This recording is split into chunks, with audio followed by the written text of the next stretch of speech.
Hello दोस्तों, नमस्कार। मैं प्रिंस और आप देख रहे हैं स्कोर मोर।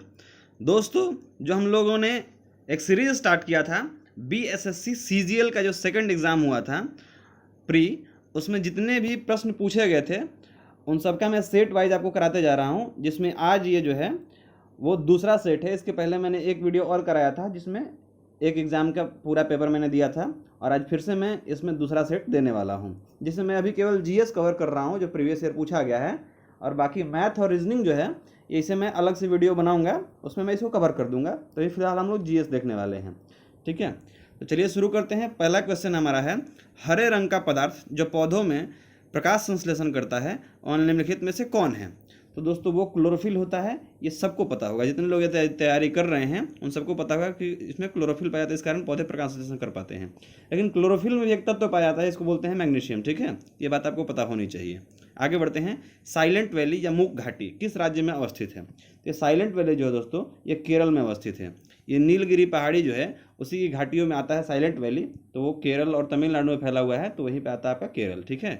साइलेंट वैली कहाँ पे है? केरल में। देखिए, कुछ चीज़ें जो एक्स्ट्रा फैक्ट्स होंगे जो हमें पता होंगे इस क्वेश्चन के बारे में, वो मैं आपको बताते चलूँगा।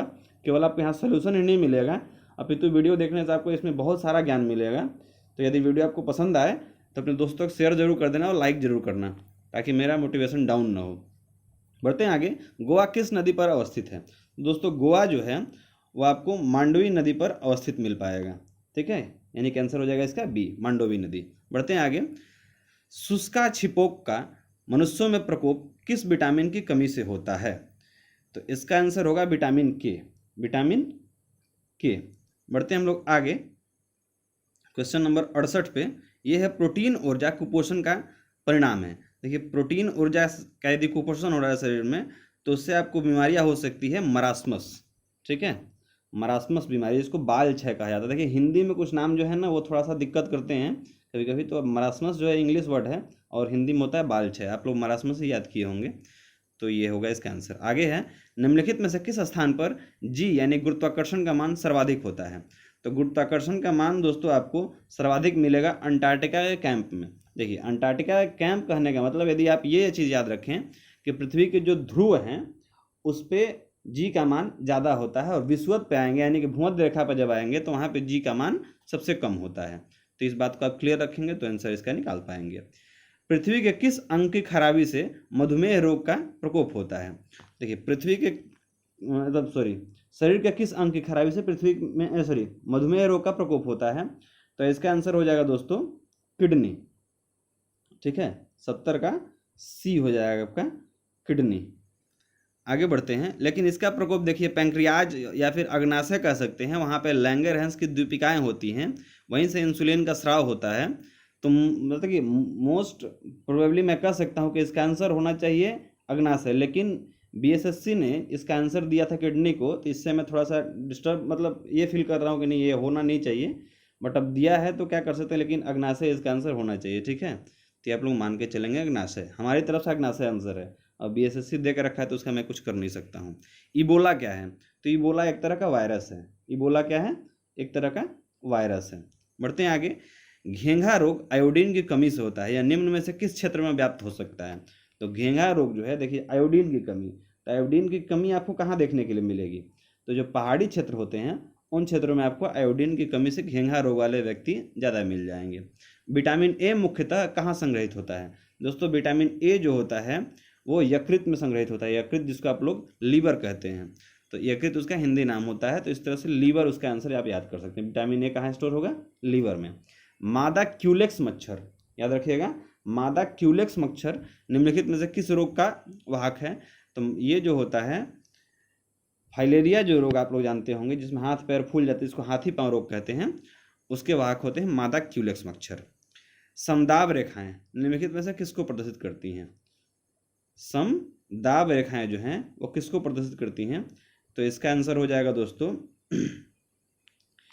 समान वायुमंडलीय दाब का प्रदर्शित करती हैं कौन? समदाब रेखाएं। निम्न इनमें से कौन सी नदी कक्षकरण में समाहित हो जाती है? तो कक्षकरण में समाहित हो रही नदी लूनी नदी है। ये उसमें से निकलती नहीं है, बशर्ते उसी में गुम हो जाती है लूनी नदी, ठीक है। अच्छा, ये निकलती कहाँ से है? यदि आपको पता है तो आप हमें कमेंट सेक्शन में जरूर बताएंगे, अन्यथा इसका आंसर मैं कमेंट सेक्शन में दे दूंगा। आगे बढ़ते हैं। थायराइड ग्रंथि का स्थान कहाँ है, यानी थायराइड ग्रंथि कहाँ होता है? तो ये आपके गला में होता है, ठीक है। थायराइड ग्रंथि कहाँ होता है? गला में। बढ़ते हैं आगे। साधारण नमक का रासायनिक नाम निम्नलिखित में से क्या होता है? तो साधारण नमक को आप लोग भी जानते होंगे, सोडियम क्लोराइड कहा जाता है, NaCl इसका फॉर्मूला होता है, तो ये तो सबको पता होना चाहिए। तारों का रंग निर्भर करता है किस पर? जो तारा आकाश में चमकता है उसका रंग किस पर निर्भर करता है? तो उनके तापमान पर। उनका तापमान जितना ज़्यादा हाई रहेगा उतना ज़्यादा वो ब्लू फ्लेम देंगे, ठीक है। और धीरे धीरे कम होता जाएगा तो रेड, येलो, ऐसे ऐसे होते जाता है, ठीक है। डॉक्टर नॉर्मन ई बोरलॉग किस देश के थे? तो डॉक्टर नॉर्मन बोरलॉग जो हैं, इन्होंने ही जो हरित क्रांति है इसकी शुरुआत की थी, ठीक है, USA में। तो ये किस देश के थे? ये बेसिकली मैक्सिको से थे, ठीक है। लेकिन इन्होंने वहाँ पे शुरुआत किया था हरित क्रांति का। और इंडिया में कौन है? तो MS स्वामीनाथन। बढ़ते हैं आगे। आयोडीन टेस्ट का प्रयोग किसकी उपस्थिति जांचने के लिए किया जाता है? तो इसमें इसको मतलब कार्बोहाइड्रेट की उपस्थिति जांचने के लिए आयोडीन टेस्ट किया जाता है। अक्सर आप लोग 10 क्लास में पढ़े होंगे, एक प्रयोग उसमें दिखाया था आलू के छिलके पे, तो वहाँ पे आयोडीन टेस्ट का यूज किया जाता था, ठीक है। भारतीय संविधान का कौन सा अनुच्छेद छुआछूत उन्मूलन से संबंधित है? तो छुआछूत उन्मूलन क्या आता है आपका? अनुच्छेद 17। इसमें अस्पृश्यता का अंत के बारे में बताया गया है। अनुच्छेद 18 में उपाधियों का अंत होता है। 14 में आप कानून के सामने बराबर होते हैं। तो इस सारे आर्टिकल आपको याद होने चाहिए। प्लास्टर ऑफ पेरिस का रासायनिक नाम क्या है? ऐसा देखिए, यदि आपको आर्टिकल याद नहीं है तो हमारे मतलब प्लेलिस्ट में जाइएगा, वहाँ पे आपको स्टैटिक जीके का सेक्शन मिलेगा जिसमें आप देख पाएंगे। पॉलिटी का मैंने 2 वीडियो करा रखा है। 2 वीडियो में आपको ऑलमोस्ट जितने क्वेश्चन पूछे जाते हैं आर्टिकल से संबंधित, मतलब संविधान से संबंधित, सारे मैंने 2 ही वीडियो में कवर कर दिए हैं। आप लोगों के लिए सुविधा होगा, वो दोनों वीडियो देख लीजिए, सारा काम हो जाएगा। प्लास्टर ऑफ पेरिस का रासायनिक नाम क्या है? तो ये प्लास्टर ऑफ पेरिस जो होता है इसको हम लोग कहते हैं calcium sulphate hydrate. Calcium sulphate hydrate इसको कहते हैं। निम्नलिखित गौ प्रजातियों में कौन सी प्रजाति देसी नहीं है? यानी कि गायों की यहाँ पर प्रजाति लिखी गई है, इनमें से आपको बताना है कि कौन सी गौ प्रजाति देसी नहीं है। तो हॉलिस्टीन फ्रिजियन जो होती है ये गाय देसी नहीं है, एक्चुअली डेनमार्क की गाय है, ठीक है। ये दूध काफ़ी ज़्यादा करती है। बिहार पंचायती राज अधिनियम में ग्राम पंचायत की अवधि 5 वर्षों की निर्धारित है, इसकी गणना कब से की जाती है? तो ये क्वेश्चन काफ़ी ज़्यादा बढ़िया है। अभी आप लोगों के राज्य में पंचायत चुनाव भी हुआ है तो शायद आप लोगों को पता होना चाहिए, अन्यथा मैं बता दूं कि पंचायत की पहली बैठक की तिथि से 5 सालों तक इसकी गणना की जाती है। ये नहीं कि चुनाव खत्म हुआ वहीं से गिन लेंगे, नहीं। पंचायत की जब पहली बैठक होगी वहाँ से 5 साल जब होगा उसके पहले इसका चुनाव करा लिया जाता है, बात ये होता है। बढ़ते हैं हम लोग अगले प्रश्न की ओर, और अगला प्रश्न हमारा आता है ये। राज्यसभा के संदर्भ में निम्नलिखित में से कौन सा कथन सही है? क्वेश्चन नंबर 86 देख रहे हैं। तो इसका आंसर होना है राज्य सूची के किसी विषय पर संसद कानून बना सकती है। देखिए यहाँ पे क्वेश्चन क्या था कि इनसे कौन सा कथन सही है? तो ये जो ऑप्शन सी है ये सही है। राज्य सूची के किसी विषय पर संसद कानून बना सकती है अगर राज्यसभा 2/3 बहुमत से पारित करे कि राज्य सूची का संदर्भगत विषय राष्ट्रीय महत्व का हो गया है। ये ऑप्शन इसमें सही था। क्वेश्चन नंबर 87, राष्ट्रीय प्रतीकों के संबंध में नीचे दिए गए कथनों में कौन सा कथन सही नहीं है? क्वेश्चन नंबर 87, तो इसका आंसर होना है राष्ट्रीय प्रतीक लौरिया नंदनगढ़ के सिंह सिर से लिया गया है। ये चीज़ गलत है, ये हमने लिया है सारनाथ से, बाकी चीज़ें सही है। लोकसभा या विधानसभा के निर्वाचन में एक उम्मीदवार अपनी जमानत राशि खो देगा अगर उसे कुल वैध मतों का कितना नहीं मिलेगा। देखिए क्वेश्चन नंबर 88 में आपसे पूछा गया है मतलब जमानत राशि के बारे में। तो यदि कोई उम्मीदवार 1/6 से कम मत प्राप्त करता है, मतलब जो उम्मीदवार जीता है उससे 1/6 से कम यदि मत प्राप्त किया तो उसका जमानत जब्त हो जाएगा। जीता नहीं, एक्चुअली वैध मत जो मत हुए, जैसे मान लीजिए एक पंचायत में एक मतलब विधानसभा में 1 लाख वोट हैं और 1 लाख में कुछ वोट फर्जी हैं, तो फर्जी वोटों को निकाल के जो वैध मत हैं उनमें से यदि 1/6 मत उसने प्राप्त नहीं किया तो उसका जमानत जब्त हो जाता है। मतलब उसने जो खड़ा होने के लिए सिक्योरिटी मनी जमा की थी वो उसका जब्त हो जाता है, वो वापस नहीं मिलता है। सिक्योरिटी मनी काफ़ी कम होता है, इसलिए तो कोई खड़ा हो जाता है। भारतीय राष्ट्रीय कांग्रेस का प्रथम अधिवेशन दिसंबर 1885 में कहाँ हुआ था? तो पहला अधिवेशन इसका दोस्तों बॉम्बे में हुआ था, ठीक है। आप बताएंगे कि उसकी अध्यक्षता किसने की थी। देखते हैं कमेंट सेक्शन में कितने लोग एक्टिव हो पाते हैं। बढ़ते हैं हम लोग आगे, क्वेश्चन नंबर 90 देख रहे हैं। एक दल लोकसभा में विपक्षी दल होने का दावा करता है, इसके पास न्यूनतम कितने सांसद लोकसभा में होने चाहिए? देखिए, लोकसभा में यदि विपक्षी दल के रूप में अपने आप को आपको दावित करना है तो कम से कम 1/10 आपके पास सदस्य होने चाहिए। मतलब यदि 552 हमारे पास मान लीजिए टोटल लोकसभा के सदस्य, मतलब ऐसा रखा गया है सीट, तो लगभग 55 यदि आपके पास हैं तो आप कह सकते हैं कि हम विरोधी दल मतलब विपक्षी दल हो सकते हैं। बढ़ते हैं आगे। ग्राम पंचायत का कोई सदस्य हस्तलिखित आवेदन मुखिया को समर्पित कर त्यागपत्र दे सकता है। आवेदन समर्पित करने के लिए कितने दिनों बाद त्यागपत्र प्रभावी माना जाएगा? देखिए, इसका आंसर जो है वो मतलब हमारे समझ से ये 15 दिन होना चाहिए, लेकिन इसका आंसर सही से मिल नहीं पाया, ये बीएसएससी ने डिलीट कर दिया था क्वेश्चन। तो आपको यदि पता हो तो आप कमेंट सेक्शन में जरूर बता सकते हैं, क्वेश्चन क्यों डिलीटेड था। आगे देखते हैं। भारत में स्वतंत्रता के बाद प्रथम आम चुनाव कब संपन्न कराए गए थे? तो स्वतंत्रता के बाद जब आम चुनाव की बात आप करते हैं तो ये 1952 में मतलब पहला बार चुनाव कराया गया था। बढ़ते हम लोग अगले प्रश्न की ओर। अच्छा, ये श्रृंखला आपको कैसी लग रही है आप हमें कमेंट सेक्शन में ज़रूर बताएंगे, ताकि और भी वीडियोस जो लाएँ तो हम पूरी एनर्जी से ला सकें कि आपको ये पसंद आ रही है। पढ़ते हैं क्वेश्चन नंबर 93 की ओर। नरेगा योजना का खर्च केंद्र और राज्य के बीच किस अनुपात में वहन किया जाता है? यानी जो मजदूरों को काम दिया जाता है मनरेगा योजना के तहत तो कितना कितना खर्च राज्य और केंद्र सरकारें उठाती हैं? तो ये 50-50 उठाती हैं। ठीक है, 50 केंद्र सरकार के द्वारा दिया जाता है और 50 सॉरी इसका आंसर दोस्तों होना चाहिए 90:10। इसका आंसर कितना होना चाहिए? 90:10, यानी कि 90 केंद्र सरकार और 10% जो होगा वो देना चाहिए राज्य सरकार को। बढ़ते हैं हम लोग अगले प्रश्न की ओर। निम्नलिखित पंचवर्षीय योजनाओं में कौन सी योजना अनावृष्टि और 2 युद्धों के कारण प्रभावित हुई थी? देखिए, आपको पता होगा कि पंचवर्षीय योजनाएं 51 से शुरू हुई, 51 से 56, 56 से 61, 61 से 66। अब इस बीच में जो 61 से 66 वाली है, यानी कि तीसरी जो पंचवर्षीय योजना थी, ये काफ़ी ज़्यादा प्रभावित हुई थी, क्योंकि 62 में चीन से युद्ध, 65 में आपका युद्ध हो गया पाकिस्तान से, फिर 65 के बाद आ गई थी मतलब सूखा पड़ गया था, जिस वजह से ये पंचवर्षीय योजना जो है ये काफ़ी लड़खड़ा गई थी। तो इसका आंसर हो जाएगा तीसरी पंचवर्षीय योजना। अच्छा, गरीबी हटाओ का नारा किस पंचवर्षीय योजना में दिया गया था, आप हमें कमेंट सेक्शन में बता सकते हैं। बिहार में किसान सभा की स्थापना किसके द्वारा की गई थी? तो क्वेश्चन नंबर 95 का आंसर होगा दोस्तों सहजानंद सरस्वती। सहजानंद सरस्वती ने बिहार में किसान सभा की स्थापना की थी। 1860 में प्रकाशित नील दर्पण नील की खेती करने वालों को दुर्दशा चित्रित करता है। नील दर्पण के रचनाकार कौन थे? देखिए, ये क्वेश्चन काफ़ी ज़्यादा इंपॉर्टेंट है, क्योंकि पिछला बीपीएससी 66 में भी इस क्वेश्चन को पूछा गया था। एज इट इज जैसा क्वेश्चन है ऐसा ही पूछा गया था। तो इस क्वेश्चन का आंसर होना है दोस्तों दीनबंधु मित्र। क्या होना है? दीनबंधु मित्र।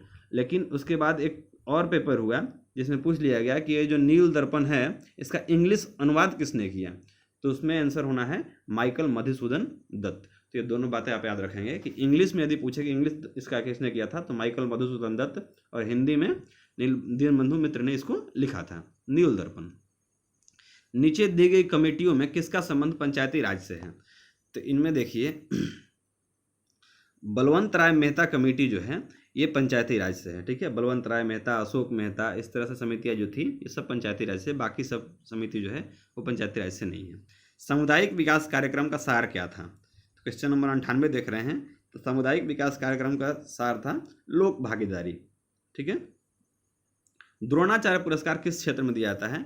तो जो भी खिलाड़ी होते हैं उनके जो प्रशिक्षक होते हैं उनको, मतलब गुरु द्रोण जो थे वो गुरु थे, तो ऐसे ही गुरु जो होते हैं खिलाड़ियों के उनको द्रोणाचार्य पुरस्कार दिया जाता है। तो क्रीड़ा मतलब प्रशिक्षण जो है उसको दिया जाता है द्रोणाचार्य पुरस्कार। बढ़ते हैं हम लोग आगे। राष्ट्रीय खेल दिवस 29 अगस्त को मनाया जाता है, यह किससे संबंधित है? तो खेल दिवस यानी 29 अगस्त के दिन मेजर ध्यानचंद का जन्मदिन होता है, इसलिए राष्ट्रीय खेल दिवस उसी दिन मनाते हैं। और अभी जो राजीव गांधी खेल रत्न पुरस्कार दिया था उसका भी नाम बदल करके ध्यानचंद पुरस्कार कर दिया गया है। तो ये बातें आपको याद होनी चाहिए। मैग्सेसे पुरस्कार रोमन मैग्सेसे के नाम पर दिया जाता है, वे किस देश के राष्ट्रपति थे? तो रेमन मैग्सेसे पुरस्कार जो है ये मतलब अच्छे कार्यों के लिए दिया जाता है, पत्रकारिता के क्षेत्र में भी इसमें दिया जाता है। जो भी कुछ दिनों पहले रवीश कुमार को मिला था, ये पुरस्कार आपके अरविंद केजरीवाल को मिल चुका है, बहुत सारे लोगों को मिल चुका है। तो ये फिलीपींस के थे। ठीक है, ये आपको याद होना चाहिए कहाँ के थे? फिलीपींस के ये राष्ट्रपति थे। कौन? Ramon Magsaysay. बढ़ते हम लोग आगे, और इस सीरीज में अगला प्रश्न है हमारे सामने ये करंट अफेयर है तो इसको याद करना कोई ज़रूरी नहीं है। अभी हम लोग आगे बढ़ते हैं। 103 नंबर क्वेश्चन, सहारा रेगिस्तान किस महाद्वीप में अवस्थित है? क्वेश्चन नंबर 103, सहारा रेगिस्तान किस महाद्वीप में स्थित है? तो ये सबको पता होगा कि अफ्रीका में है और ये विश्व का सबसे बड़ा रेगिस्तान है। डूरंड कप किस खेल से संबंधित है? तो डूरंड कप जो है दोस्तों, ये आपका संबंधित होता है फुटबॉल से। बढ़ते हैं आगे। ये नोबेल शांति पुरस्कार ये भी आपके लिए है नहीं, लेकिन ये भारत से संबंधित है तो आपको याद रखना चाहिए कि मलाला यूसुफजई कैलाश सत्यार्थी, मलाला यूसुफजई ये पाकिस्तान से थी और कैलाश सत्यार्थी भारत से हैं। इन्होंने बचपन बचाओ आंदोलन शुरू किया है, तो इनको थोड़ा सा आप याद रख सकते हैं। हो सकता है स्टैटिक के रूप में इसको पूछ दें तो कोई दिक्कत नहीं है, आप याद कर सकते हैं। बढ़ते हैं आगे। बिहू किस राज्य का लोक नृत्य है? तो बिहू दोस्तों ये असम का होता है, आपको याद रखना चाहिए। पेरू कहाँ की राजधानी है? तो पेरू की राजधानी एक्चुअली लीमा है, तो ये भी याद होना चाहिए आपको। चेरनोबिल परमाणु संयंत्र जो अब बंद है कहाँ पे है? तो चेरनोबिल परमाणु संयंत्र जो है ये आपको यूक्रेन में देखने को मिल जाएगा, जहाँ पे एक बार विस्फोट हो गया था। तो ये अभी यूक्रेन रसिया जो वार चल रहा है उसमें काफ़ी ज़्यादा ये चर्चा में था, तो इसको भी याद रखिए, अभी फिर से पूछा जा सकता है। जापान की मुद्रा क्या है? तो जापान की जो मुद्रा होती है दोस्तों वो होता है येन। जापान की मुद्रा येन होता है। युआन चाइना का मुद्रा है, याद रखिएगा। अभी रेनोमिक हो गया है तो ये दोनों बातें याद रखेंगे। निम्नलिखित में से किस चक्रवात ने भारत के पूर्वी तट को प्रभावित नहीं किया? तो ये उस समय का करंट है, अभी याद रखने की कोई ज़रूरत नहीं। अभी तो बहुत सारा गुलाब उलाब ये सब आ गया है, तो ये सब अभी बाद में हम बता देंगे कौन कौन सा आया है। ट्रेन टू पाकिस्तान पुस्तक इनमें से किसने लिखी है? देखिए ट्रेन टू पाकिस्तान पुस्तक जो है ये खुशवंत सिंह ने लिखा है। ये क्वेश्चन मतलब ऑल वेदर पूछा जाता है, मतलब कभी पूछ लिया जाएगा। ट्रेन टू पाकिस्तान, ठीक है, ये कभी पुराना नहीं होता है, ध्यान रखिएगा। तो ये खुशवंत सिंह ने इसको लिखा था। विंग्स ऑफ फायर पुस्तक के लेखक कौन है? तो ये अब्दुल कलाम आज़ाद जो हमारे देश के राष्ट्रपति रहे थे उन्होंने लिखा। अबुल कलाम आज़ाद नहीं याद रखिएगा, अब्दुल कलाम आज़ाद याद रखिएगा, ठीक है। 112 का बी, अब्दुल कलाम आज़ाद याद रखिएगा। ये क्वेश्चन थोड़ा सा फंसा दिया है अबुल लिख के, तो अबुल नहीं अब्दुल कलाम आज़ाद याद रखिएगा। भारत एक खोज पुस्तक अहमदनगर किला जेल में कारावास के दौरान लिखी गई थी। भारत एक खोज के लेखक कौन थे? तो क्वेश्चन नंबर 113 हम लोग देख रहे हैं। भारत एक खोज जो है इस पुस्तक के लेखक कौन है? तो डिस्कवरी ऑफ इंडिया आप इसको करके रखिएगा। इसे हिंदी में लिख दिया भारत एक खोज, इस कारण बहुत ज़्यादा दिक्कत हो सकती है, तो इसको इंग्लिश में से पढ़ेंगे डिस्कवरी ऑफ इंडिया। तो ये जवाहरलाल नेहरू ने लिखा था, ठीक है। ये आप लोग पढ़े होंगे डिस्कवरी ऑफ इंडिया, लेकिन भारत एक खोज से लिख दिया तो गड़बड़ हो सकता है। जवाहरलाल नेहरू को याद रखेंगे। बढ़ते हैं हम लोग आगे। कौन सा देश sugar bowl of the world के रूप में जाना जाता है? तो ये आपको पता होगा क्यूबा जो है इसको हम लोग शुगर बाउल कहते हैं, मतलब चीनी का कटोरा। जल का घनत्व किस ताप पर सर्वाधिक होता है? तो 4 डिग्री सेल्सियस जो तापमान है दोस्तों, इस पे जल का तापमान, मतलब ये इस पे जल जो होता है इसका घनत्व तो काफ़ी ये हो जाता है, बढ़ जाता है। बढ़ते हैं आगे। संयुक्त राष्ट्र संघ का गठन किस वर्ष हुआ था? तो संयुक्त राष्ट्र संघ जो है इसका गठन आपको मिल जाएगा 1945 में 24 अक्टूबर को। 24 अक्टूबर को संयुक्त राष्ट्र संघ दिवस भी मनाया जाता है, ये आपको याद रखना चाहिए। भारत की आज़ादी के समय भारत के वायसराय कौन थे? तो भारत जब आज़ाद हुआ था उस समय लॉर्ड माउंटबेटन थे, ठीक है, लॉर्ड माउंटबेटन। आज़ादी के बाद भी इनको बनाया गया वायसराय, और उसके बाद आज़ाद भारत के पहले भारतीय यदि पूछे तो सी राजगोपालचारी हो जाएगा, और उसके बाद फिर प्रधानमंत्री वाला सिस्टम आ गया था, याद रखेंगे। कौन सा ICS अधिकारी भारतीय राष्ट्रीय कांग्रेस के 1885 के गठन में शामिल रहा था? तो ये आपको याद होगा एओ ह्यूम जो थे, ये स्कॉटलैंड के थे, मतलब इंग्लैंड का जो पड़ोसी है देश, एक्चुअली ग्रेट ब्रिटेन के अंदर आता है, तो एओ ह्यूम वहीं के थे। एक ICS अधिकारी थे, इन्होंने ही, मतलब एक्चुअल गठन यदि पूछा जाए तो इन्होंने ही किया था, एओ ह्यूम ने। और उस समय वायसराय था कौन? लॉर्ड डफरिन, याद रखेंगे आप। म्यांमार की नई राजधानी है, म्यांमार की नई राजधानी, तो ये नापीदाव हो जाएगा, ठीक है, 119 का सी नापीदाव। तमस उपन्यास के लेखक कौन है? तो तमस के लेखक भीष्म साहनी है। ये मतलब बिहार के एग्जामों में पूछा जाने वाला काफ़ी चर्चित सवाल है, तमस भीष्म साहनी के द्वारा लिखा गया है। वर्ष 2013-14 में रणजी ट्रॉफी किस टीम ने जीता था? तो याद रखने की कोई ज़रूरत नहीं है। भारतीय आज़ादी के समय इंग्लैंड के प्रधानमंत्री कौन थे? यानी भारत जब आज़ाद हो रहा था उस समय इंग्लैंड के प्रधानमंत्री, ये काफ़ी ज़्यादा पूछा जाने वाला क्वेश्चन है, क्लेमेंट एटली थे, या तो याद रखेंगे। भारतीय रिजर्व बैंक के वर्तमान गवर्नर कौन हैं?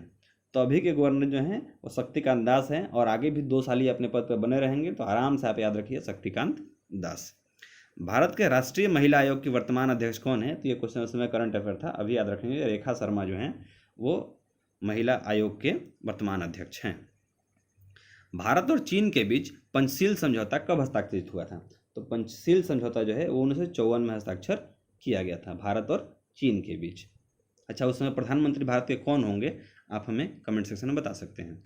भारत में हरित क्रांति के जनक देखिए, अभी मैंने बताया था, वो क्वेश्चन पूछ ही लिया इसने, मतलब इससे भी रहा नहीं गया। एक्चुअली हमने देखा नहीं था कि आगे कौन सा क्वेश्चन है, हमने बता दिया था आपको MS स्वामीनाथन, तो आंसर आपका यहाँ पे मिल गया।